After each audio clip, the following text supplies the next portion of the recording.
In this lesson, we're going to begin the process of set dressing and manipulating objects in a level.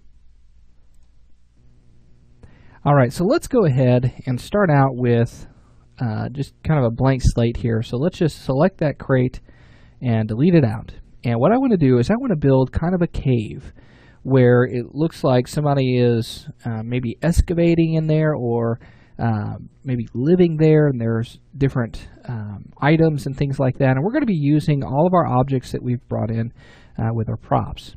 Now, I've brought all of these in between lessons because that would just take forever, and you don't want to sit there and watch me bring in textures and then hooking all of those up. This is a quick start after all. So to get started, let's go to our environment folder. And in the environment folder, you'll see a folder called meshes, and then you'll see rocks. Now inside of this, we have several different rocks that we can use, and we're going to go ahead and bring those in, and we're going to place them in such a way that we can build something that looks like a cave. So to get started with this, let's go ahead and start out with this, let's do this static mesh cave rock large. Go ahead and left click and drag that into the scene. You'll see that it's quite large here, and that's okay.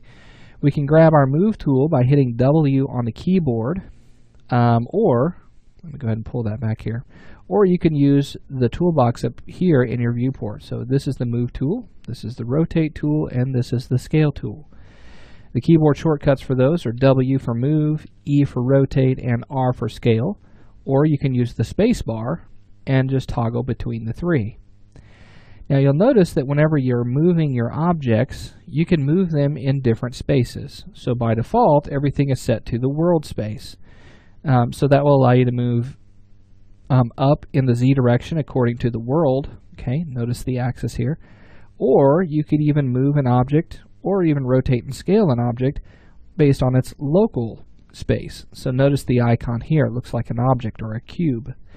So you'll notice it doesn't really look any different with our move tool.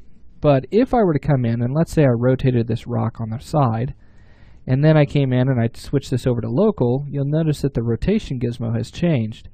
Especially if we take a look at our move tool. Notice the Z direction is now pointing off in this diagonal direction here. So we can now move objects in their own local space, which makes things look a little bit easier whenever we're working in set dressing. So let's hit Control Z a couple of times. This is the keyboard shortcut for undo, and let's make sure that we have our snap settings turned on. By default, you'll see that all of these are orange, letting us know that the snapping is on for our position, the snapping is on for our rotation, and the snapping is on for our scaling. So let's go ahead and start positioning this guy, and I'm going to just kind of rotate around to the side here. Let's go ahead and put him here, and I want to make a duplicate of that so I can hold down Alt and then move that along the Y, okay, or any axis that you want to duplicate it. And you'll see that that's made a copy or a clone. Let's go ahead and switch to our rotation tool, hitting E on the keyboard, and let's rotate it along that Z axis, and let's just rotate it around to something like this. Now it might be kind of hard to see what's happening here because we're in the shadow. There's a couple of things that you could do. You could change the direction of the directional light, or you could just turn on unlit, and that will show you what the world looks like without any lit information. This is okay for right now. We'll go ahead and we'll just position this a little bit more. Let's try using a different rock here instead while we're at it. So let me grab this one, and let's go ahead and rotate it, let's say 180 degrees, so that way the flat bottom is down. Okay, so just like that. And let's go ahead and grab our move tool. Let's pull that down a little bit, and maybe we'll pull that in. We want to just create kind of this circular shape like a cave.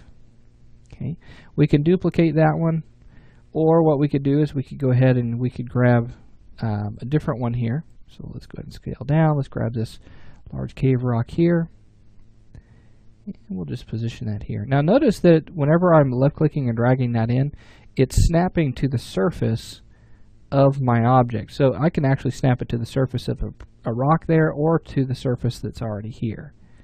Let's go ahead and just position that to where it kind of looks like it's butting up right against that. Hold down Alt and duplicate this one. And let's do something kind of like this, but then Whenever you have objects like this, it's always a good idea to go ahead and rotate them, especially if they're clones of one another. Rotate them maybe 90 degrees or so that way you really can't notice that they're the same object. Let's come in, let's grab maybe a different one. Let's go ahead and just use these three. I think we've got plenty here. So grab our move tool. I'm going to switch this over to the world axis, hold down Alt and grab it along the X and move that out. Something like that. Okay, that looks good. And let's make sure that we pull this out some. We don't want to cover up that one completely, because what would be the point of even having it there if we couldn't see it? And go ahead and let me pull this out. Something like that. Okay, very good. And then we'll do one more. Let's grab this little one right here. And we'll hold down Alt. And I can actually move in a biplanar fashion. So let me go right over the top of this. If you hover over the box here in the middle of the move tool, you'll notice that it highlights two direction in yellow. If you hold down Alt and grab that right along that box, you can move it in a coplanar fashion like that. So that makes things go a little bit faster. All right, there we go. So now we've got kind of a little cave here. We don't want this to be very big. We're not trying to create an entire world right now. I'm actually going to select this plane right here, and I'm going to move it around just a little bit. This is going to serve as kind of like a work plane just for right now, so that way I can come in and drag in the slate pieces. Okay, so we have these cave rock slates. Drag those in right along that floor, that surface there, and just start to spread those out a little bit. So I'll create one here, hold down Alt. Let me pull this out. We'll just kind of pull these out very quickly and try to cover the floor here. And then I can actually select multiples of these. So if I hold down Control and left click on those, with all of those selected, I can hold down Alt. I can pull that back here. And with those still selected, hold Alt again, drag that up. And then one more time. Actually, we may have to do it two more times. And then we'll pull that one up there. Now, a couple of these that may not be showing, we can see just a little bit right there of this one. We'll go ahead and we'll leave it. This one, I don't know. Yeah, it is showing right here. That's okay. Now what we could do is go ahead and take some of these and just start rotating them in position, just to kind of create some variation in the material and in the shape of the rock. Okay. And you may have to move one or two here or there just to kind of get that to look the way we want it. Okay, just randomly changing some of those. Now let's go ahead and go back to our lit view. You'll notice here that we've got kind of this cave look. Just for right now, what I'm going to do is I'm going to grab this directional light. You can see the light source here. What I'm going to do is I'm going to rotate it along the Z a little bit. And if you rotate that, you can change the way that the sun is pointing. You can even change it in the X, and that will give it more of a noontime look. Okay, so that way it's shining right inside of there, just like that. Or you can rotate it to one side or the other.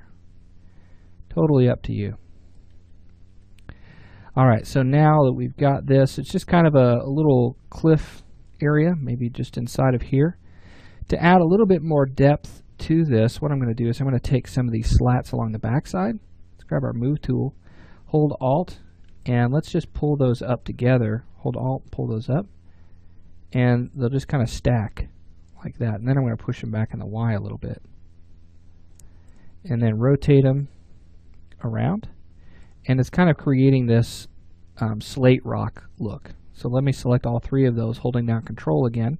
Hold Alt, pull those up, and then push them back in the Y a little bit, and then rotate them around, okay, to change the way they look, so that way they don't look exactly like the ones underneath them.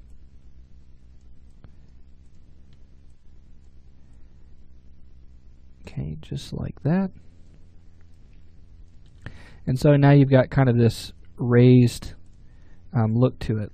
Hold down Control, select all 6 of those, and just lower that down just a little bit.